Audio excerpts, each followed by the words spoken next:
So to prep, I'm not much of a gym person at all. Mm-hmm. The only time I did any kind of gym work was at PT.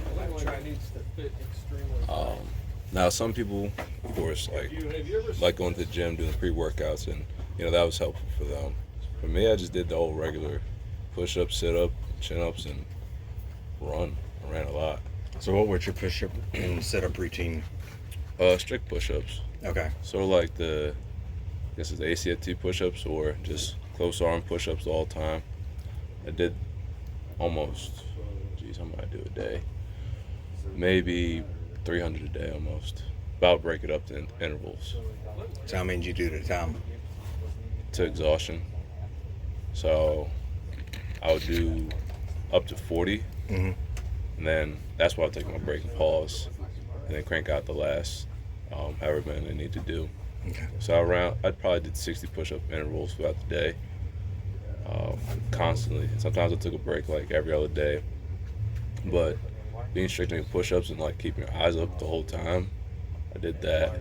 So when you get to rap week and you do your push-ups, you have so much adrenaline going on that you kind of forget about, I don't say technique, but You forget to slow down. you forget to slow down.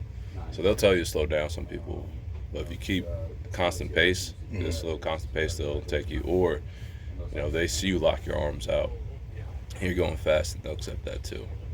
I know that's for some people. For sit-ups, I did different sit-up workouts all the time. Strengthen my core up most times, and then chin-ups. I did chin-ups anytime I got the chance to saw pull-up bar. So I do 10 chin-ups, 10 pull-ups throughout the day, and then run out because I stayed at Independence Place. Yeah. There's giant hills up there, so I used to run around up and down those often. I ran probably, considering I bulk, you run a 5 mile every Monday. So run that 5 mile, then run later that week. But most guys, they will run like constantly like 2-3 miles every day, just build that endurance up.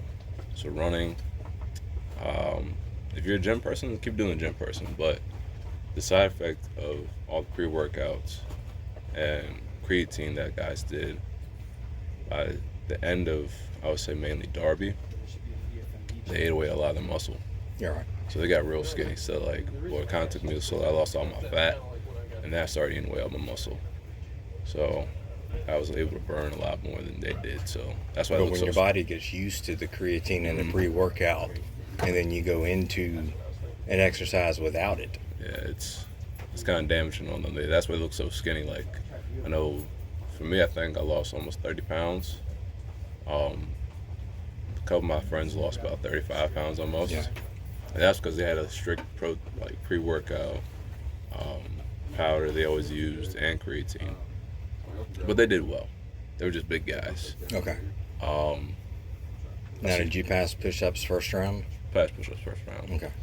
So really focus heavily on the push-ups. I've seen the guy, oddly enough, who I was holding his feet for, failed sit-ups. So I guess he didn't work on those sit-ups or wherever the case may be. But if you just gotta keep your fingers interlocked, keep those fingers interlocked, because they'll tell you to, they won't count it. And then just have a good pace with it and keep, I had to slam my back on the ground to give myself some balance so I can get back up. And if you gotta fight to get up, then fight to get up. Right. When you go into rap week, you gotta do the RPA. Your adrenaline is so high because you don't want to fail. And if you do fail, don't get discouraged. Right. Just shake it out. Just focus on that event, and I guess just